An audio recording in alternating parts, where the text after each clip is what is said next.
अस्सलाम वालेकुम students, I hope आप सब ठीक होंगे। आज हम स्टार्ट करेंगे class 12 KPK book maths chapter 6 exercise 6.2 question number 2। बच्चों, चैप्टर 6 में से कोई स्पेसिफिक एक्सरसाइज या कोई स्पेसिफिक क्वेश्चन नहीं इंपॉर्टेंट, बल्कि ये पूरा चैप्टर इंपॉर्टेंट है। आपके आपके पेपर में 18% पोर्शन जो है वो इस चैप्टर से आएगा, तो आप लोगों ने इस चैप्टर को बहुत अच्छे से करना है। ज़्यादा अच्छी प्रैक्टिस के लिए आप लोग पंजाब बुक को गो थ्रू कर सकते हैं, क्योंकि वहाँ पे मल्टीपल क्वेश्चन सेम ही मेथड से होते हैं, तो वो आपकी प्रैक्टिस के लिए काफ़ी अच्छी है। ठीक है, बाकी केपीके बुक को भी आप लोगों ने लाजमी करना है, क्योंकि सेकेंड एनुअल का पेपर आप लोगों के सामने है। बहुत आसान से क्वेश्चन दिए हुए थे, ऐसे क्वेश्चन दिए हुए थे जो कि हम लोग सोच भी नहीं सकते थे कि वो आ सकते हैं पेपर में। ठीक है, तो आसान क्वेश्चन को भी करना है और मुश्किल क्वेश्चन को भी नहीं छोड़ना, उनको भी करना है। तो इस चैप्टर के लिए इंपॉर्टेंट है कि पहले आप लोग चैप्टर 3 को कर लें। कुछ फार्मूलाज चैप्टर 3 वाले यूज़ हो रहे हैं और कुछ इस चैप्टर के न्यू फार्मूलाज भी हैं जो कि आपकी बुक के पेज नंबर 144 एंड 145 पे अवेलेबल हैं। इसके अलावा क्वेश्चन नंबर एक्सरसाइज 6.2 के क्वेश्चन नंबर 2 में हमारे पास सब्स्टिट्यूशन मेथड यूज़ हो रहा है, लेकिन चूंकि इस क्वेश्चन में हमारे पास ट्रिग्नोमेट्रीज हैं, इस वजह से ट्रिग्नोमेट्रीज के लिए हम लोग कुछ इंपॉर्टेंट फार्मूलाज को पहले देख लेते हैं।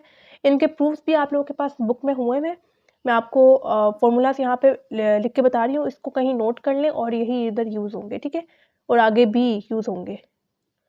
अच्छा बच्चों, अगर आप लोगों के पास कुछ इस तरह से गिवन है कि आप लोगों के पास डेरिवेटिव मतलब integral of D of x divided by something given है, मतलब A square minus x square given है। ठीक है, तो अब देखें मेरे पास ये A square minus x square में तो फॉर्मूला एक लग सकता है, यानी ए माइनस एक्स का और ए प्लस एक्स का, मतलब A minus B whole square equals to A plus B A minus B, वही वाला फॉर्मूला मैं यहाँ पे यूज़ करते हुए लिख सकती हूँ। ठीक है, अच्छा अब आप लोगों के पास कभी भी ऐसा हो कि दो वेरिएबल वाली टर्म डिनोमिनेटर में आपस में मल्टीप्लाई हो रही हो, तो हम लोग पार्शियल फ्रैक्शन के थ्रू इनको सॉल्व करते हैं। ठीक है, तो ये वाला जो काम है ना, ये हम लोग यूज़ करेंगे नेक्स्ट एक्सरसाइज में, एक्सरसाइज 6.3 में, वो पूरी पार्शियल फ्रैक्शंस वाली है। ठीक है, बस इतना याद रख लें कि डिनोमिनेटर में अगर दो वेरिएबल्स आपस में मल्टीप्लाई हो रहे हैं तो हम लोग उसको पार्शियल फ्रैक्शन के थ्रू सॉल्व करेंगे। ठीक है, उसके बाद अगर मेरे पास कुछ इस तरह से गिवन है कि इंटीग्रल ऑफ, मेरे पास गिवन है स्क्वायर रूट ए स्क्वायर माइनस एक्स स्क्वायर, तो ये मेरे पास किस चीज के इक्वल होंगे? X equals to A sine theta के इक्वल होगा। ठीक है, अगर मेरे पास गिवन है square root A square minus x square, a square की जगह आपके पास कोई भी कांस्टेंट टर्म आ सकती है, तो आप लोगों ने उसको इस तरह से लिखते हुए सब्स्टिट्यूट करना है। ठीक है, आसानी के लिए मैं आपको बता रही हूँ कि अगर आप लोगों के पास स्क्वायर रूट ए square minus x square given है, तो आप लोग इस तरह से इसको लिखते हुए सब्स्टिट्यूट कर सकते हैं। ठीक है, फिर मेरे पास अगर इस तरह से कुछ गिवन हो कि square root integral of square root A square plus x square given हो, तो इसमें आप लोगों ने लिखना है x equals to a tan theta. इस तरह से आप लोग प्लस वाले को, जब नेगेटिव साइन होगा फिर तो आप लोगों ने साइन लेना है, अगर प्लस होगा तो आप लोगों ने टेन इसको यूज करते हुए x equals to a tan theta को यूज करते हुए इसको सब्स्टिट्यूट करना है। ठीक है, उसी तरह से अगर मेरे पास कुछ इस तरह से गिवन है कि मेरे पास है कि इस तरह से A square plus x square given है। ठीक है, अब देखें A square plus x square में मैं ये वाला फॉर्मूला नहीं यूज कर सकती, वो सिर्फ ए स्क्वायर माइनस बी स्क्वायर के साथ होता है, तब हम लोग फॉर्मूला यूज कर सकते हैं। अब देखें यहाँ पे कोई दो वेरिएबल्स आपस में मल्टीप्लाई नहीं हो रहे, इस वजह से आप लोग यहाँ पे पार्शियल फ्रैक्शन नहीं यूज करेंगे। ठीक है, पार्शियल फ्रैक्शन कब यूज करते हैं? जब दो वेरिएबल्स आपस में डिनोमिनेटर में मल्टीप्लाई हो रहे होते हैं, तब हम लोग पार्शियल फ्रैक्शन यूज करते हैं। लेकिन यहाँ पे हमारे पास कोई भी दो वेरिएबल्स आपस में मल्टीप्लाई नहीं हो रहे। यहाँ पे देखें ए जो है वो मेरे पास कांस्टेंट है एंड एक्स मेरे पास कोई भी वेरिएबल हो सकता है। ठीक है, तो इसको आप लोगों ने बच्चों इस तरह से लिखना है x by this a equals to किसी भी वेरिएबल के इक्वल आप लोगों ने इसको लेट कर लेना है। फॉर एग्जांपल मैं इसको टी के इक्वल लेट करते हुए आप लोगों ने इसको इस तरह से सब्स्टिट्यूट करना है। ठीक है, ये वाला जो है ये तो सब्स्टिट्यूशन मेथड से होगा नहीं, ये पार्शियल फ्रैक्शन वाला क्वेश्चन है जो कि आप लोग नेक्स्ट एक्सरसाइज में पढ़ेंगे। इसको आप लोगों ने साइन थीटा के साथ करना है, अगर माइनस होगा, अगर प्लस होगा दरमियान में साइन, तो फिर आप लोगों ने उसको टैन थीटा के साथ करना है। अगर आप लोगों के पास कुछ इस तरह से गिवन हो कि A square plus x square given हो, तो आप लोग इसको इस तरह से करेंगे, variable divided by this constant equals to किसी भी वेरिएबल के इक्वल आप लोगों ने इसको लेट करते हुए सब्स्टिट्यूट कर लेना है। ठीक है, उसी तरह से अगर मेरे पास गिवन है कि integral of d by x या 1 divided by square root A square minus x square मेरे पास गिवन है, तो उसको भी आप लोगों ने इसी तरह से सॉल्व करना है, this X equals to A sine theta. ठीक है, उसी तरह से अगर गिवन है मेरे पास integral of D x divided by square root A square plus x square, तो उसको भी आप लोगों ने किस तरह से सॉल्व करना है, x equals to a tan theta इस तरह से सब्स्टिट्यूट करना है। ठीक है, होप सो आपको समझ में आ गया होगा। अभी हम लोग क्वेश्चंस को सॉल्व करते हैं, फिर आपको ज़्यादा अच्छे तरीके से समझ में आ जाएगी। इसका स्क्रीनशॉट ले लें या फिर इसको कहीं नोट करके लिख लें। ठीक है, नोट करके लिख लें कहीं बुक में ही। अच्छा जी, क्वेश्चन नंबर 2 हमारे पास है, use suitable substitution and tables to evaluate the following indefinite integral. Indefinite integral का मतलब क्या है कि हम लोगों ने आंसर में प्लस सी लिखना है जो कि इंटीग्रल ऑफ कांस्टेंट होगा। डिफाइंड इंटीग्रल्स को आप लोग इंशाल्लाह एक्सरसाइज 6.4 में पढ़ेंगे। ठीक है, उसमें लिमिट्स आपके पास अवेलेबल होगी। आते हैं वापस से क्वेश्चन में, ए पार्ट है integral of D x divided by x square plus 16। ठीक है, तो अब मैं क्या इसको ऐसे लिख सकती हूँ, D x divided by x square plus 4 square, 4 का स्क्वायर मेरे पास 16 आता है। ठीक है, क्योंकि मैं अभी आपको ये ऊपर फॉर्मूलाज वगैरह बता चुकी हूँ, मैं यहाँ पे वही फॉर्मूला यूज़ करने वाली हूँ। ठीक है, तो अभी आप लोगों ने देख लेना कि यहाँ पे कौन सा वाला फॉर्मूला यूज़ हो सकता है। देखें, ये वाला यूज़ हो सकता है, ए स्क्वायर प्लस एक्स स्क्वायर। ए मैंने आपको बताया था कोई भी कांस्टेंट हो सकता है। ठीक है, तो एक्स स्क्वायर प्लस ए स्क्वायर वही सेम बात है। ठीक है, तो अब मैं यहाँ पे ये वाला फॉर्मूला यूज़ करते हुए इसको सब्स्टिट्यूट करूँगी। अब क्या मैं लिख सकती हूँ इसको ऐसे, x divided by 4 equals to किसी भी वेरिएबल के इक्वल लेट कर ले, टी के इक्वल लेट कर ले। ठीक है, मैंने लेट किया एक्स बाय 4 को किसके इक्वल, टी के इक्वल। अब मैं इसका मतलब लूँगी डेरिवेटिव, जैसे हम लोग पिछले क्वेश्चंस में सब्स्टिट्यूट करते हैं। कैसे सब्स्टिट्यूट करते हैं, इसके बाद डेरिवेटिव लेते हैं। तो डेरिवेटिव हम लोग लेते हैं with respect to independent variable that is X. तो D by D X left side पे भी और D by D X right side पे भी। तो जो 4 है वो तो हमारे पास कांस्टेंट है, इसको आप लोग बेशक डेरिवेटिव से बाहर करके लिखते हैं, यानी 1/4 हम लोगों ने डेरिवेटिव से बाहर करके लिखा, अंदर मेरे पास सिर्फ एक्स आ गया equals to D T by D x. तो ये हो जाएगा 1/4 डेरिवेटिव ऑफ एक्स मेरे पास 1 आता है equals to D T by D x. ठीक है, तो 1/4 इंटू 1 क्या हो जाएगा, 1/4 equals to D T by D x. ठीक है, अब देखिए मैं वापस से क्वेश्चन देखती हूँ, तो मेरे पास डी एक्स गिवन है। ठीक है, तो क्या मैं डी एक्स को उस तरफ मूव करवाती हूँ और 4 जो इधर डिवाइड हो रहा है इसको इस डी टी के साथ मल्टीप्लाई करवा देती हूँ। ठीक है, ये डी एक्स इधर जाएगा तो क्या हो जाएगा, मल्टीप्लाई हो जाएगा। ये 4 इधर डिवाइड हो रहा है दूसरी तरफ जाएगा तो क्या हो जाएगा, मल्टीप्लाई हो जाएगा। ठीक है, तो मैं क्या अब डी एक्स की जगह ये लिख सकती हूँ 4 डी टी। ठीक है, तो वापस से अब मैं इस डी एक्स की जगह क्वेश्चन में लिखूंगी 4 डी टी। ठीक है, तो मैं लिख रही हूँ इस डी एक्स की जगह 4 डी टी को। ठीक है, डिवाइडेड बाय, अब इस x की जगह मैं क्या लिखूंगी, मतलब मैंने जो ये x/4 इक्वल्स टू मैंने t किया था ना, ये वाला फॉर्मूला यूज़ करते हुए। ठीक है, तो अब मैं इस x की जगह आप क्या लिख सकती हूँ 4t स्क्वायर। मतलब ये जो सा 4 इधर डिवाइड हो रहा है दूसरी तरफ जाएगा तो मेरे पास क्या हो जाएगा, ऐसे मल्टीप्लाई हो जाएगा, यानी ये मेरे पास फॉर्मूला है। ठीक है, ये जो सा मैंने अभी आपको ऊपर फॉर्मूला बताया था ना, वैसे 4x/4 इक्वल्स टू मैंने कर लिया था t। अब यहाँ पे जो वापस से जब मैंने क्वेश्चन में वैल्यूज पुट करना चाहा तो मैंने इस x की जगह क्या लिखूंगी, अब मैं 4t होल स्क्वायर करके लिखूंगी। ठीक है, क्योंकि मैंने इधर से x की वैल्यू बेसिकली निकाल ली ना, मतलब 4 जो इधर डिवाइड हो रहा था इस तरफ गया तो मल्टीप्लाई हो गया, मेरे पास x की क्या वैल्यू आ गई, 4t आ गई। अब मैं क्वेश्चन में इस x की जगह 4t लिख सकती हूँ और ये जो सा पहले वाला इसका स्क्वायर था वो मैंने ऊपर लगा दिया। ठीक है, कोई मसला तो नहीं है ना, आगे आ जाएगा प्लस 4 स्क्वायर। ये हो जाएगा मेरे पास integral of 4 D T divided by, यहाँ पे मैं लिख सकती हूँ 4 स्क्वायर टी स्क्वायर, मतलब दोनों पे मैंने अलग-अलग स्क्वायर अप्लाई कर दिया, प्लस 4 स्क्वायर। ठीक है, अब यहाँ पे भी 4 स्क्वायर है और यहाँ पे भी 4 स्क्वायर है, तो मैं क्या करती हूँ, मैं 4 स्क्वायर को ले लेती हूँ यहाँ से कॉमन, अंदर मेरे पास क्या आ जाएगा टी स्क्वायर प्लस 1। ठीक है, ये वाला जो 4 और ये वाला जो 4 स्क्वायर है ये तो कांस्टेंट है, इनको मैं इंटीग्रल से बाहर करके लिख देती हूँ। ठीक है, अच्छा पहले तो ये वाला जो 4 है ये इस एक 4 के साथ कैंसिल आउट हो जाएगा, अभी इसकी 2 पावर्स थी, एक उसके साथ कैंसिल आउट होगी, एक रह गई, यानी 1/4 को मैंने इंटीग्रल से बाहर करके लिखा, अंदर मेरे पास क्या आ जाएगा D T divided by T square plus 1। ठीक है, मैंने आपको अभी स्टार्टिंग में ये बताया था कि चैप्टर 3 के भी फॉर्मूलाज यहाँ पे यूज़ होंगे। ठीक है, तो आपको पता है कि 1 divided by T square plus 1 किसका फॉर्मूला था चैप्टर 3 में, हमारे पास था tan इनवर्स ऑफ t का। ठीक है, तो मैं इसकी जगह लिख सकती हूँ क्या, इस पूरे की जगह 1/4 tan inverse of this t plus साथ आ जाएगा c, क्योंकि अब मैंने इंटीग्रल का साइन नहीं लगाया, c जो है वो बेसिकली हमारे पास इंटीग्रल ऑफ कांस्टेंट है। वापस से t की वैल्यू बैक सब्स्टिट्यूट करेंगे, t की वैल्यू थी क्या हमारे पास, यहाँ पे हम लोगों ने जो लेट की थी t की वैल्यू क्या थी हमारे पास x/4 थी, वो हम लोगों ने बैक सब्स्टिट्यूट की plus c, and this is the final answer. ठीक हो गया, क्या किया मैंने इस क्वेश्चन में, मैंने आपको कुछ फॉर्मूला स्टार्टिंग में बताए थे, मैंने आपको बोला था इसको कहीं लिख लें, नोट डाउन कर लें। उसके बाद हम लोगों ने जब ए पार्ट सॉल्व किया तो मैंने कोई ऊपर से कोई एक फॉर्मूला बनाना चाहा, फिर मैंने देखा कि 16 है, 4 का स्क्वायर है, तो मैं इसको 4 स्क्वायर की करके फॉर्म में लिख देती हूँ। फिर मुझे ये ऊपर जो मैंने फॉर्मूला लिखा था मुझे वो याद आया, मैंने इसको इस फॉर्म में लिखना चाहा। मैंने मतलब इसको लिखा x/4 इक्वल्स टू किसी भी वेरिएबल के इक्वल, इसको मैंने लेट कर लिया, ठीक है। जो a था मैंने आपको बताया था कांस्टेंट है, ठीक है। उसके बाद मैंने उसी तरह से जैसे पिछले पार्ट्स में हम लोग सब्स्टिट्यूशन के मतलब लेट करने के बाद उसको जैसे सब्स्टिट्यूट करते हैं, यानी डेरिवेटिव दोनों तरफ लिया। मेरे पास डेरिवेटिव का आंसर ये आ रहा था 1/4 इक्वल्स टू dt/dx। मैंने क्वेश्चन देखा तो मेरे पास dx आ रहा था, तो मैंने इसको dx की रिस्पेक्ट से लिख दिया, यानी 4 जो यहाँ पे डिवाइड हो रहा था दूसरा गया तो मल्टीप्लाई हो गया। अब मैं इस dx की जगह 4dt लिख सकती हूँ, ठीक है। तो मैंने उसकी जगह वो लिख दिया। यहाँ पे जो मेरे पास क्वेश्चन में एक्स स्क्वायर यूज़ हो रहा था उसकी मैंने वैल्यू भी लिखनी चाहा, मतलब मैंने आपको मतलब लेट करवा दिया था कि x/4 है इक्वल्स टू t ना, तो यहाँ से मैंने x की वैल्यू निकाल ली और यहाँ पे जो डिवाइड हो रहा था दूसरा गया मल्टीप्लाई हो गया। मैंने 4t लिख दिया, यानी जो सा स्क्वायर था वो ऊपर से आता एज इट इज़, ठीक है। प्लस ये वाला 4 स्क्वायर एज इट इज़, ठीक है।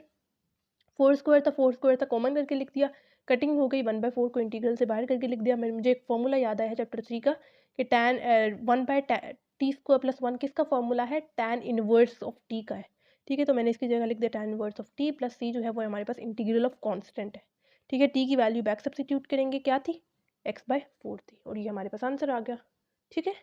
बी पार्ट हमारे पास गिवन है integral of sine x divided by cos square x plus 1 dx। ये भी बिल्कुल पिछले पार्ट की तरह सॉल्व होगा। अब जो पिछले पार्ट में मैंने फॉर्मूला यूज़ किया था वो क्या यूज़ किया था कि अगर मेरे पास है integral of dx divided by x square plus A square मेरे पास गिवन है, तो मैं उसको इस तरह से करके लिख सकती हूँ x divided by a equals to किसी भी वेरिएबल के इक्वलेट करते हुए मैंने उसको सब्स्टिट्यूट कर लेना है, ठीक है। अब आते हैं इस पार्ट पे। अब देखिए मेरे पास गिवन है sine x divided by cos square x plus मैं लिख सकती हूँ 1 का स्क्वायर 1 ही होता है, ठीक है। तो अब मैं इसको इसके अकॉर्डिंग करके लिख सकती हूँ, ठीक है। मतलब मैं लिख सकती हूँ इसको cos square of x divided by 1 equals to this t, ठीक है। सॉरी स्क्वायर नहीं आएगा, वो सिर्फ फॉर्मूले में मतलब जो क्वेश्चन है उसी में आएगा। जब हम लोग इसको इंटीग्रेट मतलब इसको सब्स्टिट्यूट करने वाले होंगे तब हम लोगों ने इसको स्क्वायर के बगैर लिखना है, ठीक है। तो ये मेरे पास आ गया cos x equals to t, नीचे 1 लिखा हो तो उसे कोई फर्क नहीं पड़ता, ठीक है। अब मैंने ले लेना है derivative with respect to independent variable, left side पे भी और राइट साइड पे भी, ठीक है। लेफ्ट साइड पे मेरे पास हो जाएगा cos x, derivative of cos x मेरे पास किस चीज़ के इक्वल होता है, माइनस साइन एक्स के इक्वल होता है, ठीक है, इक्वल्स टू dt/dx, ठीक है। अब मैं वापस से क्वेश्चन में देखती हूँ तो मेरे पास dx की रिस्पेक्ट से उसको लिखा हुआ है, ठीक है। और दूसरी चीज़ आप लोग ये भी कर सकते हैं कि इस तरह से कर दे sine X dx equals to minus dt, मतलब साइन एक्स dx, ये क्वेश्चन में देखें साइन एक्स dx डायरेक्टली उसकी जगह आप लोग माइनस ऑफ dt लिख सकते हैं, ये जो सा नेगेटिव साइन था मैं उसको उस तरफ लेंगे, ठीक है। तो आप लोग इस तरह से भी कर सकते हैं। और दूसरी चीज़ ये कि साइन एक्स यहाँ पे मतलब dx को उस तरफ मूव करवा दे, साइन एक्स को इस तरफ मूव करवा दे, फिर dt/sin x लिख लीजिएगा। फिर जब नेक्स्ट स्टेप में हम लोग वैल्यू पुट करेंगे तो साइन एक्स कैंसिल आउट हो जाएंगे, ठीक है। जिस तरह से आपको आसान लगे, दोनों तरीके मैंने आपको बता दी हूँ मैं, ठीक है। तो मैं इसके साथ सॉल्व करूँगी, यानी मैं पूरे साइन एक्स dx की जगह माइनस ऑफ dt लिख रही हूँ, ठीक है। ठीक है, ये क्वेश्चन इंपॉर्टेंट है, आप लोगों ने इसकी सही से प्रैक्टिस करनी है। Integral of minus dt divided by cos x को मैंने किस चीज़ के इक्वलेट किया था, t के इक्वलेट किया था, तो मैं इसकी जगह क्या लिख सकती हूँ, t और इसका आ जाएगा स्क्वायर प्लस आगे वाला 1 एज इट इज़, ठीक है। तो ये जो सा नेगेटिव साइन है इसको तो एक सेकंड के लिए बाहर कर दें, ठीक है। मैं इसको इस तरह से करके लिख सकती हूँ, ठीक है। अब integral of 1 divided bye T square plus 1, अभी मैंने आपको बताया था कि चैप्टर 3 में आप लोगों ने फॉर्मूला पढ़ा था कि 1 divided bye T square plus 1 किसका फॉर्मूला था, tan इनवर्स ऑफ टी का फॉर्मूला था। तो मैं क्या लिख सकती हूँ इसकी जगह tan inverse of this T plus C, ठीक है, जो सी हमारे पास इंटीग्रल ऑफ कॉन्स्टेंट है, ठीक है। ये हो जाएगा minus tan inverse of T की वैल्यू बैक सब्स्टिट्यूट करेंगे, टी की वैल्यू क्या थी, कॉस एक्स थी, तो मैंने बैक सब्स्टिट्यूट कर दी प्लस सी, ठीक है। और ये हमारे पास फाइनल आंसर आ गया, ठीक है। क्या किया मैंने इस पार्ट में, मैंने वही वाला फॉर्मूला यूज़ किया जो कि मैंने आपको पिछले वाले पार्ट में यूज़ करवाया था, कि इसको यूज़ करते हुए सबसे पहले तो हम लोगों ने x/a लिखते हुए इसको किसी भी वेरिएबल के इक्वलेट कर लेना। तो ये मेरे पास था x वाली टर्म और ये मेरे पास a वाली टर्म थी, ठीक है। x वाली टर्म ऊपर आती है एंड a वाली जो कांस्टेंट टर्म्स है वो नीचे आती है। 1 जो था नीचे लिखा हो तो उससे कोई फर्क नहीं पड़ता, डेरिवेटिव लिया जैसे सब्स्टिट्यूट करते हैं, ठीक है। डेरिवेटिव लेने के बाद मेरे पास इसका ये आंसर आ रहा था, ठीक है। फिर मैंने आपको बताया कि आप लोग dx को उस तरफ मूव करवाएं एंड माइनस साइन एक्स को इस तरफ मूव करवाएं, इस तरह से भी कर सकते हैं। और दूसरा तरीका ये कि डायरेक्टली dx को एंड साइन एक्स इस पूरे की जगह माइनस ऑफ dt लिख दीजिएगा, ठीक है, जिस तरह से आपको आसान लगे। तो मैंने इस तरह करते हुए कॉस की जगह क्या लिखा, t लिखा, क्योंकि मैंने उसको लेट कर लिया था ना t के इक्वल, ठीक है। यहाँ पे मैंने इसको लेट कर लिया था t के इक्वल, उसके बाद मुझे पता था formula 1 divided bye T square plus 1 किसका formula, tan inverse of T का फॉर्मूला, तो वो मैंने लिखा प्लस सी, जो कि हमारे पास इंटीग्रल ऑफ कांस्टेंट है, टी की वैल्यू बैक सब्स्टिट्यूट की, जो कि हमारे पास थी cos x, और ये हमारे पास माइनस आंसर आ गया। अच्छा जी, पार्ट सी हमारे पास है integral of D x divided by square root e raise to power 2x minus 4। ठीक है, तो अब यहाँ पे बच्चों हम लोग को इसको भी हम लोग को सब्स्टिट्यूशन मेथड के थ्रू सॉल्व करना है। तो हम लोग यहाँ पे मैं लेट कर रही हूँ e raise to power x को किसी भी वेरिएबल के इक्वल टी के इक्वल। ठीक है, पावर को नहीं लेंगे हम लोग यहाँ पे, क्योंकि सिर्फ वेरिएबल के साथ लेंगे, यानी e raise to power x के साथ लेंगे टी। ठीक है, अब उसी तरह से डेरिवेटिव लेंगे D by D X left side पे भी, D by D X right side पे भी। ठीक है, ये मेरे पास derivative of E raise to power X मेरे पास क्या आता है, E raise to power X equals to D T by D x. ठीक है, डी एक्स को उस तरफ मूव करवाएं एंड ये डी ई पावर एक्स को आप लोग इस तरफ मूव करवा दें। ठीक है, इस तरह से आ जाएगा मेरे पास। ठीक है, यानी मेरे पास डी एक्स का आंसर क्या आ गया, d T by e raise to power x. अब अगर मैं वापस से क्वेश्चन में यही चीज़ें पुट करना चाहूँ, यानी मैं लिखूँ इंटीग्रल ऑफ डी एक्स की जगह मैं क्या लिखूँगी, d T divided by e raise to power x. E raise to power x को मैं पहले किस चीज़ के इक्वलेट कर चुकी हूँ, टी के इक्वलेट कर चुकी हूँ, तो क्या मैं इसकी जगह टी लिख सकती हूँ। ठीक है, यानी मैं इसकी जगह लिख रही हूँ टी डिवाइडेड बाई, मेरे पास क्या आ जाएगा, square root e raise to power x की जगह मैं क्या लिखूँगी टी, और इसका आ जाएगा स्क्वायर। ठीक है, माइनस आ जाएगा मेरे पास 4, यानी मैं इसको ऐसे लिख सकती हूँ integral of d T divided by this t square root 2 square minus t square minus 4। ठीक है, अब आपकी बुक के पेज नंबर 144 पे जाएं। यहाँ पे मैंने इसको 4 को स्क्वायर की फॉर्म में करके लिख दिया। ये मैंने क्यों किया, इस तरह से मैंने क्यों इसको सॉल्व किया, ताकि मैं यहाँ पे सिंपली एक फॉर्मूला क्लोज करके लिख सकूँ, जो कि मैंने चैप्टर 3 में पढ़ा था। मैंने चैप्टर 3 में क्या पढ़ा था कि डेरिवेटिव ऑफ सीकेंट एक्स मेरे पास किस चीज़ के इक्वल होता है, 1 divided by x into square root x square minus 1 के इक्वल होता है। ठीक है, 1 का स्क्वायर बेसिकली मेरे पास यहाँ पे कॉन्स्टेंट 4 यूज़ हो रहा था, मैंने उसको 2 का स्क्वायर की फॉर्म में करके लिख दिया, जो कि मेरे पास 4 के ही इक्वल आएगा। ठीक है, तो इस केस में मेरे पास, अगर मेरे पास यहाँ पे फॉर एग्जांपल 2 का स्क्वायर की फॉर्म में मैं इसको लिखती हूँ, तो मेरे पास इस तरह से फॉर्मूला क्लोज होकर आता है कि सीकेंड एक्स बाई 2। ठीक है, तो इसी तरह मैं अब क्या इसको ऐसे लिख सकती हूँ, सीकेंड यहाँ पे टी बाई 2। ठीक है, साथ प्लस सी जो इंटीग्रल ऑफ कांस्टेंट है, टी की वैल्यू बैक सब्स्टिट्यूट करेंगे, क्या थी, E raise to power x divided by 2 plus C, और ये हमारे पास आंसर आ गया। ठीक है, ठीक है, तो ये हमारे पास आंसर आ गया। अच्छा, अब हमें कब पता चलेगा कि कौन से क्वेश्चन में हम लोगों ने फॉर्मूला यूज़ करना है या नहीं। अगर तो आप लोगों के पास आसानी से फॉर्मूला यूज़ हो रहा है तो वेल एंड गुड, अगर नहीं हो रहा तो आपको क्वेश्चन को देख के पता चल रहा होगा। जैसे इन क्वेश्चंस को सॉल्व करने के काफ़ी तरीके होते हैं, हम लोग सब्स्टिट्यूशन मेथड में कोई भी तरीका यूज़ करते हुए इसको सॉल्व कर सकते हैं। जैसे ऊपर वाले क्वेश्चन में मैंने आपको फॉर्मूला वाली ट्रिक बताई, इसमें भी आप लोग फॉर्मूला वाली ट्रिक भी यूज़ कर सकते हैं, और जो भी आपको जिस तरह से आपको आसान लगे उस तरह से आप लोग इसको सॉल्व कर सकते हैं।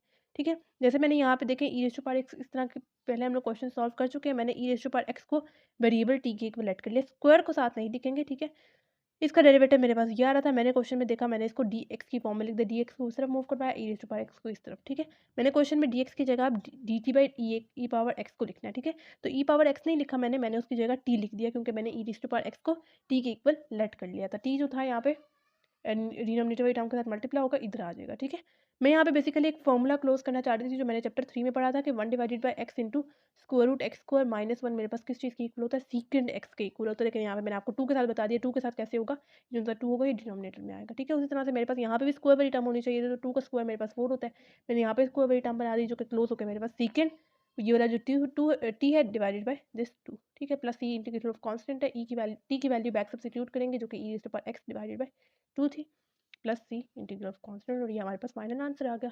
ठीक है बच्चों, डी पार्ट हमारे पास है, इस पार्ट की आप लोगों ने बहुत अच्छे से प्रैक्टिस करनी है, डी एंड ई पार्ट की। ठीक है, डी पार्ट हमारे पास है integral of 2x plus 5 divided by x square plus 4x plus 5, और यहाँ पे हमारे पास है डी एक्स गिवन।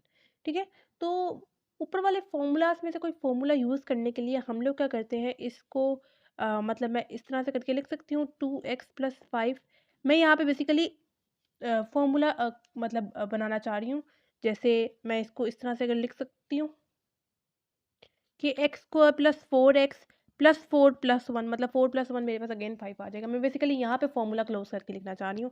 ठीक है, ये हो जाएगा integral of 2x plus 5 divided by, यहाँ पे अब मेरे पास हो जाएगा एक्स स्क्वायर प्लस, मैं इसको ऐसे लिख सकती हूँ 2 into x equals to 2 square ठीक है। बेसिकली आप लोगों ने एक फॉर्मूला पढ़ा था कि a plus b whole square equals to a square plus 2a b वाली टर्म प्लस बी स्क्वायर, ये वाला फॉर्मूला है। तो ये मेरे पास a वाली टर्म है, ये मेरे पास b वाली टर्म का स्क्वायर है, ये मेरे पास a वाली टर्म इस तरह और b वाली टर्म मेरे पास इस तरह से। ठीक है, तो ये मेरे पास फॉर्मूला बन रहा है। तो मैं इसको क्लोज करके किस तरह लिखूंगी, integral of 2x plus 5 divided by, मैं यहाँ पे लिख सकती हूँ क्या, x plus 2 whole square plus 1 की फॉर्म में।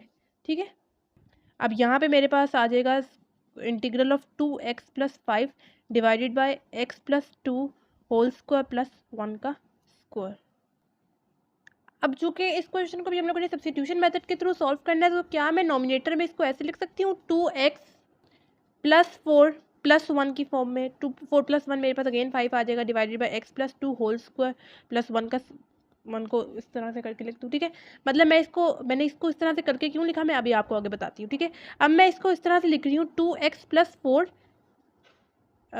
सॉरी साथ साथ dx भी आएगा, dx x plus 2 whole square plus 1 square dx plus integral of 1 divided by x plus 2 whole square plus 1 square dx। ठीक है, ये मैंने क्या किया, ये जो सा 1 था इसको मैंने अलहदा से करके लिख दिया और 2x प्लस 4 को मैंने यहाँ पे करके लिख दिया। ठीक है, 2x प्लस 4 को मैंने डिवाइडेड बाय सेम डिनोमिनेटर इधर करके लिख दिया और ये जो सा 1 था विद सेम डिनोमिनेटर मैंने अलहदा करके लिख दिया। ठीक है, अब मैं यहाँ पे क्या इसको ऐसे लिख सकती हूँ 2 इंटू एक्स प्लस 2, ठीक है, divided by x plus 2 whole square plus 1 square. ठीक है, उसी तरह से plus integral of 1 divided by x plus 2 whole square plus 1 square dx। ठीक है, अब आप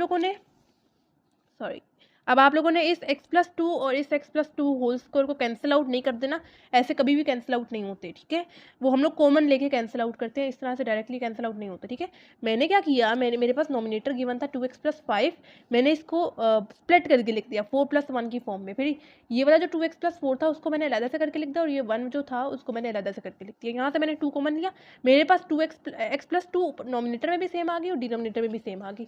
अब मैं यहाँ पे लेट करूँगी x प्लस 2 को किसी भी वेरिएबल के इक्वल, मैं इसको t के इक्वल ऐड कर रही हूँ।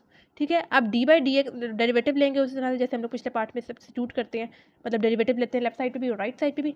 डेरिवेटिव ऑफ x मेरे पास क्या आता है, 1 आता है, plus derivative of 2 is constant and constants का डेरिवेटिव क्या होता है, 0 होता है, equals to dt by dx। 1 plus 0 मेरे पास क्या आता है, 1 आता है, equals to dt by dx। dx उधर मल्टीप्लाई हो जाएगा, dx इक्वल्स टू dt।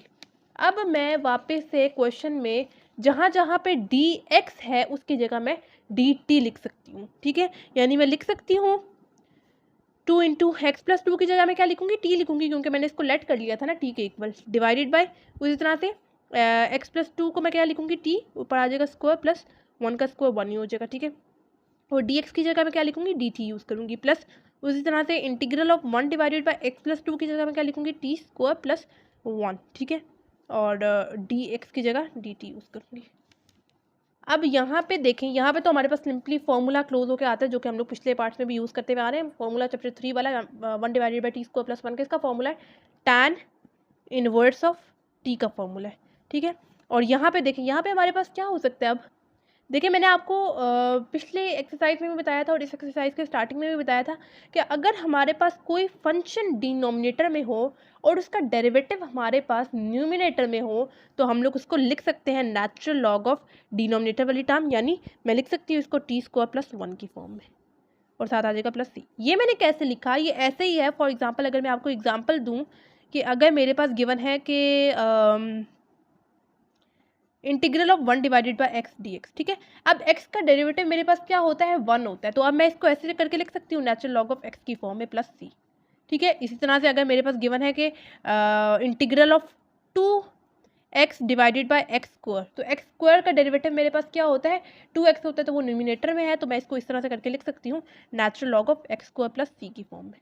ठीक है, तो उसी तरह से मेरे पास टी स्क्वायर प्लस 1 डिनोमिनेटर में है, टी स्क्वायर प्लस 1 का डेरिवेटिव हम लोग निकाल लेते हैं। टी स्क्वायर प्लस 1 का डेरिवेटिव मेरे पास क्या होगा, डेरिवेटिव ऑफ टी स्क्वायर मेरे पास क्या होता है, 2t होता है, plus derivative of 1 is constant and constant का डेरिवेटिव क्या होता है, 0 होता है, तो 2t मेरे पास आंसर आ गया। तो 2t जो है वो मेरे पास न्यूमिनेटर में है और फंक्शन मेरे पास डिनोमिनेटर में है। जब भी आप लोगों के पास कुछ इस तरह से हो फंक्शन डिनोमिनेटर में हो और उसका डेरिवेटिव न्यूमिनेटर में हो तो आप लोग इसको लिख सकते हैं natural log of denominator by term, यानी टी स्क्वायर प्लस 1 प्लस ये वाला। ठीक है, यानी मैं लिख सकती हूँ नेचुरल लॉग ऑफ टी की वैल्यू बैक सब्सिट्यूट करेंगे, टी की वैल्यू क्या थी x+2 होल स्क्वायर थी +1, ठीक है, और plus again tan inverse of T की वैल्यू क्या थी x+2 थी प्लस c, ठीक है, यहाँ तक भी ठीक है। और आप लोग यहाँ पे फॉर्मूला भी खोल सकते हैं, यानी फॉर्मूला खोल दें, ये मेरे पास a+b होल स्क्वायर वाला फॉर्मूला यूज़ हो रहा है, a+b whole square equals to a square यानी x square plus b square यानी b का स्क्वायर 2 का स्क्वायर क्या होता है 4 होता है प्लस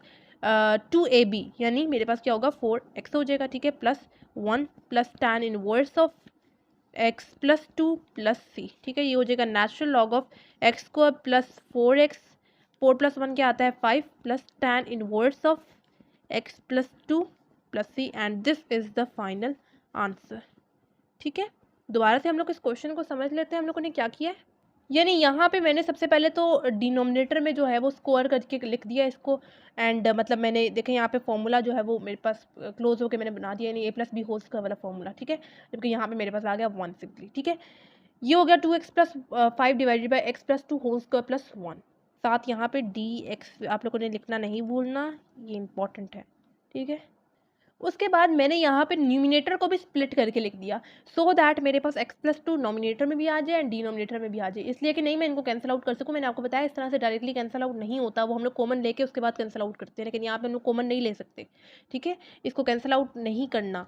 मैंने इसको इस वजह से जो इसका न्यूमिनेटर है वो स्प्लिट करके लिखा सो दैट मेरे पास यहाँ पे सेम चीज़ आ जाए। देखिए यहाँ पे भी x+2 है, यहाँ पे भी x+2 है, यहाँ पे भी x+2 है। उसके बाद मैंने x+2 को चूज़ करते हुए सब्सिट्यूट किया, उसको मैंने t के एक में लेट किया, उसका आंसर मेरे पास ये आ रहा था। फिर मैंने dx को की जगह मैं लिख सकती हूँ dt, ठीक है, इस x+2 एंड x+2 की जगह मैंने t लिख दिया, ठीक है।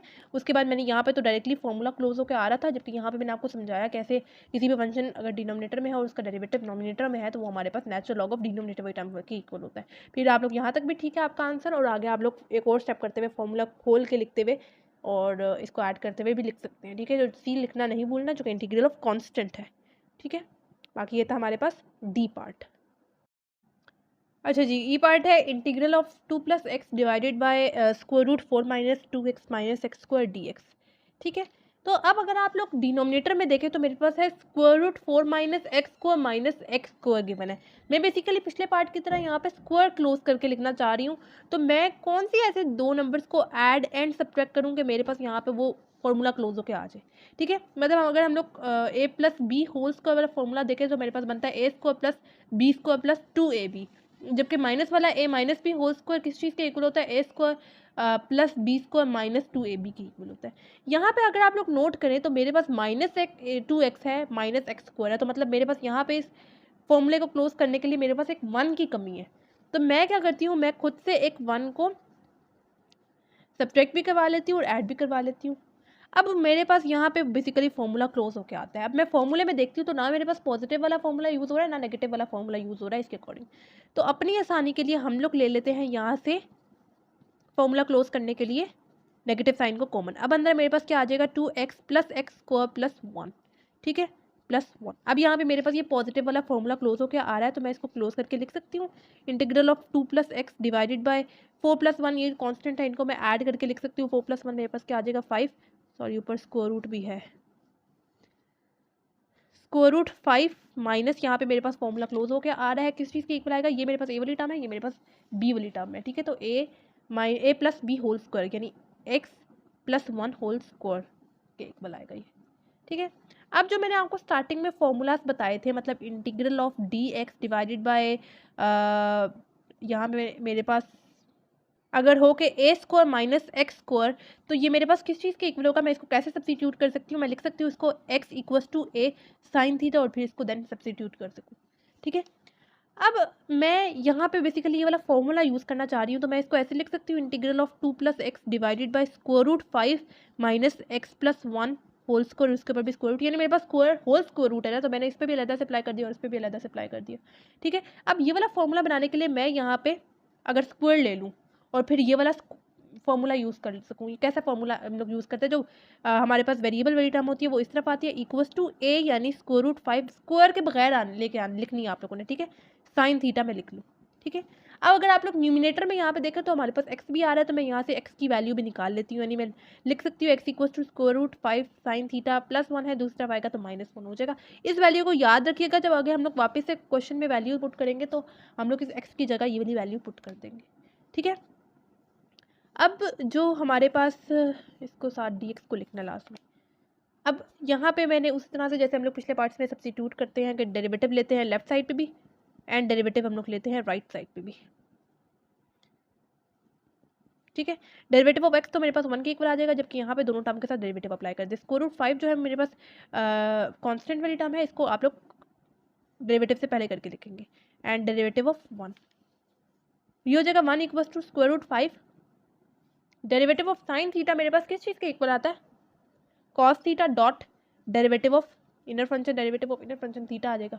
देखिए अब मेरे पास x जो है वो इंडिपेंडेंट वेरिएबल है एंड ऊपर मेरे पास आ जाएगा theta and minus derivative of 1 तो मेरे पास कांस्टेंट है, वो तो 0 हो जाएगा। इस dx को जो यहाँ पे डिवाइड हो रहा है इस तरफ जाए, अब आप लोग पहले इसको इस तरह से करके लिखते हैं, ठीक है। अब जो सा dx यहाँ पे डिवाइड हो रहा है दूसरी तरफ जाएगा तो मेरे पास मल्टीप्लाई हो जाएगा, square root 5 cos theta D theta मेरे पास आ गया। अब जो मेरे पास क्वेश्चन में ये जो सा dx यूज हो रहा है, अब क्या मैं उसकी जगह ये वाली वैल्यू लिख सकती हूँ, square root 5 cos theta D theta, ठीक है। तो मैं उसकी जगह ये वाली वैल्यू लिखूंगी। तो अब हम लोग किसकी जगह वैल्यू पुट करेंगे, इसकी जगह। ये तो मैंने ये वाला फॉर्मूला बनाने के लिए इसके साथ स्क्वायर लगाया था, ठीक है। इसमें हम लोग वैल्यू पुट करेंगे, ये इसको बेशक बॉक्स अप कर दें आप लोग इसको, ठीक है। अभी देखिए ये हम लोगों ने dx की वैल्यू निकाल ली है, ये मेरे पास x की वैल्यू आ रही है और ये वाली जो दो वैल्यूज है ये हम लोगों ने किधर पुट करनी है, इस वाली इक्वेशन में, ताकि हम लोग आगे फर्दर इसको सॉल्व कर सकें, ठीक है। तो ये देखिए यहाँ पे जो सा x प्लस 1 है इसकी जगह हम लोग क्या लिखेंगे, स्क्वायर रूट 5 साइन थीटा, क्योंकि हम लोगों ने इसको लेट कर लिया था ना स्क्वायर रूट 5 साइन थीटा के इक्वल, ये वाला फॉर्मूला यूज़ करते हुए, ठीक है। तो इसकी जगह हम लोग स्क्वायर रूट 5 साइन थीटा लिखेंगे। तीन चीज़ें हम लोगों ने इसमें चेंज करके लिखनी है इसमें, ठीक है। वैल्यूज़ आपके सामने लिखी हुई है, सिंपल आप लोगों ने पुट करना है, यानी इंटीग्रल ऑफ 2 प्लस एक्स की जगह में क्या लिखूंगी, स्क्वायर रूट 5 साइन थीटा -1 पहले ब्रैकेट में कर दें एंड डी एक्स की वैल्यू हम लोग क्या पुट करेंगे, square root 5 cos theta D theta, इसको ब्रैकेट में हमेशा कर दें, ठीक है। Divided by square root 5 minus x plus 1 की जगह मैं क्या लिखूंगी, स्क्वायर रूट 5 साइन थीटा और इसका आ जाएगा होल स्क्वायर, ठीक है। ये हो जाएगा मेरे पास integral of X plus square root 5 sine theta -1, ये वाली ब्रैकेट बेशक खोल दें, इसको ना खोलें क्योंकि ये मल्टीप्लाई हो रही है, ठीक है। डिवाइडेड बाय ये हो जाएगा मेरे पास स्क्वायर रूट 5 माइनस ये जो सा स्क्वायर है ये इस पे भी अलग से अप्लाई होगा और इस पे भी, यानी स्क्वायर रूट 5 पे भी अलग से अप्लाई हो गया एंड साइन थीटा पे भी अलग से अप्लाई हो गया, ठीक है। ये हो जाएगा मेरे पास integral of 2 plus square root 5 sine theta -1, चलिए नेक्स्ट में हम लोग इनको सॉल्व कर लेंगे कॉन्स्टेंट्स को, एंड ये हो जाएगा मेरे पास स्क्वायर रूट 5 माइनस ये वाला जो स्क्वायर है ये स्क्वायर रूट के साथ कैंसिल आउट हो जाएगा, 5 साइन स्क्वायर थीटा और ये वाला into square root 5 cos theta D theta, ठीक है। अब यहाँ पे मैं लिख सकती हूँ इन दोनों कॉन्स्टेंट्स को सब्ट्रैक्ट करते हुए 2 - 1 मेरे पास क्या आ जाएगा, 1 plus square root 5 sine theta, ठीक है। डिवाइडेड बाय यहाँ पे भी देखें 5 है और यहाँ पे भी 5 है, तो मैं यहाँ से 5 कॉमन ले लेती हूँ, अंदर मेरे पास आ जाएगा 1 माइनस साइन स्क्वायर थीटा, ठीक है। और दोनों टर्म्स पे आएगा हमारे पास स्क्वायर रूट, ठीक है, into square root 5 cos theta D theta. ये हो जाएगा मेरे पास इंटीग्रल ऑफ, अब बेशक आप लोग इस स्क्वायर रूट 5 को इंटीग्रल से बाहर करके लिख दें इस तरह से, ठीक है। मतलब स्क्वायर रूट ऊपर लगाना है, ये नहीं कि सिर्फ 5 आप लोग बाहर कॉमन ले रहे हैं, क्योंकि इसके ऊपर देखें स्क्वायर रूट भी है। ये आ जाएगा 1 plus square root 5 sine theta divided by square root 1 minus sine square theta, ठीक है, into square root cos theta D theta. अब आप लोगों ने फर्स्ट ईयर में एक फॉर्मूला पढ़ा था कि अगर मेरे पास है cos square theta plus sine square theta, हमारे पास किस चीज़ के इक्वल होता है, 1 के इक्वल होता है।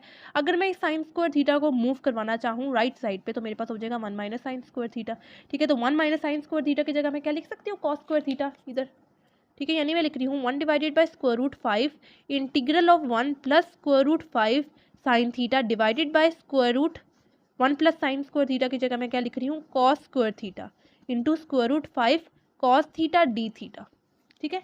अब ये वाला जो स्क्वायर है तो स्क्वायर रूट के साथ कैंसिल आउट हो जाएगा, मेरे पास आ जाएगा 1 divided by square root 5 integral of 1 plus square root 5 sine theta divided by इधर आ जाएगा simply cos theta into square root 5 cos theta D theta. ठीक है, कॉस थीटा, ये वाला कॉस थीटा इसके साथ कैंसिल आउट, ये वाला स्क्वायर रूट 5 स्क्वायर रूट 5 के साथ कैंसिल आउट। लेकिन इस स्क्वायर रूट 5 को आप लोगों ने इस स्क्वायर रूट 5 के साथ कैंसिल आउट नहीं करना, क्योंकि ये देखो इसके साथ तुम लोगों ने इस वजह से क्यों कटिंग की, ये मल्टीप्लाई था और ये डिवाइड था। ठीक है, इस वजह से हम लोगों ने इसको कैंसिल आउट किया। ऊपर वाले के साथ नहीं कर सकते क्योंकि ये ऐड हो रहा है। ठीक है, पीछे मेरे पास क्या रह जाएगा, simply integral of 1 plus square root 5 sine theta D theta मेरे पास पीछे रह जाएगा। ठीक है, अब मैं इसको अलग से करके लिख सकती हूँ, यानी सम रूल में यूज़ कर रही हूँ, जो कि मैंने एक्सरसाइज 6.1 में आपको बताया था। मैं लिख सकती हूँ integral of 1 d theta plus इस तरह से integral of square root 5 sine theta D theta. ठीक है, इंटीग्रल ऑफ 1 मेरे पास किस चीज़ के इक्वल होगा, मतलब यहाँ पे इंटीग्रल ऑफ 1 डी थीटा मेरे पास किस चीज़ के इक्वल होगा, मैंने आपको बताया था। आप लोग इसको इस तरह से भी करके लिख सकते हैं, इंटीग्रल ऑफ 1 है उसकी जगह मैं लिख सकती हूँ x power 0 D theta, sorry D theta power 0। ठीक है, अब पावर रूल अप्लाई करेंगे, इंटीग्रल का मतलब जो हमारे पास पावर होती है उसके साथ हम लोग +1 करते हैं और सेम पावर को हम लोग डिनोमिनेटर में भी यूज़ करते हैं। ठीक है, तो थीटा 0 + 1 क्या आएगा, 1 आएगा, डिवाइड बाई 0 + 1 1 आएगा, तो मतलब मेरे पास थीटा आंसर आ रहा है। तो इस पूरे की जगह मैं क्या लिख सकती हूँ, थीटा प्लस ये जो सा स्क्वायर रूट 5 है इसको इंटीग्रल से बाहर करके लिखते हैं, and integral of simply sine theta D theta आ जाएगा मेरे पास। ठीक है, आप लोगों ने चैप्टर 6 के पेज नंबर 144 145 पे आप लोगों के पास फॉर्मूला लिखा हुआ है कि इंटीग्रल ऑफ साइन थीटा हमारे पास किस चीज़ के इक्वल होता है, यहाँ पे हमारे पास माइनस कॉस थीटा के इक्वल होता है। तो वो नेगेटिव साइन को हम लोगों ने इस पॉजिटिव साइन के साथ मल्टीप्लाई करते हुए ये लगा दिया। ठीक है, साथ आ जाएगा प्लस सी, क्योंकि अब हम लोगों ने इंटीग्रल साइन को नहीं लगाया। ठीक है, थीटा की एंड कॉस थीटा की वैल्यू आप लोगों ने वापस से यहाँ पे पुट कर देनी है। ठीक है, थीटा की वैल्यू तो हमें पता है, कॉस थीटा की वैल्यू नहीं पता। थीटा की वैल्यू हमारे पास कौन सी है, पीछे देख लेते हैं। यहाँ से आप लोग थीटा की भी वैल्यू निकाल सकते हैं। देखिए साइन है ना, दूसरी तरफ जाएगा तो मेरे पास क्या हो जाएगा, साइन इनवर्स ऑफ x+1। ठीक है, और ये जो सा स्क्वायर रूट 5 यहाँ वहाँ पे मल्टीप्लाई हो रहा था, इस तरफ आया, डिवाइड हो गया, इक्वल्स टू थीटा। तो थीटा की जगह मैं लिख सकती हूँ sine inverse of x+1 divided by square root 5। ठीक है, थीटा का तो मसला ख़त्म हो गया। तो थीटा की जगह मैं क्या लिखूंगी, sine inverse of x+1 divided by square root 5। ठीक है, minus square root 5। Cos theta की वैल्यू हम लोग कैसे निकालेंगे, हमें साइन थीटा की तो वैल्यू पता है, क्या थी साइन थीटा की वैल्यू, यहीं से निकलेगी हमारे पास साइन थीटा की वैल्यू। साइन थीटा की वैल्यू हमारे पास क्या आएगी, x+1, देखिए x+1 ये वाला, और ये वाला जो स्क्वायर रूट 5 यहाँ पे इसके साथ मल्टीप्लाई हो रहा है, दूसरी तरफ जाएगा, डिवाइड हो जाएगा।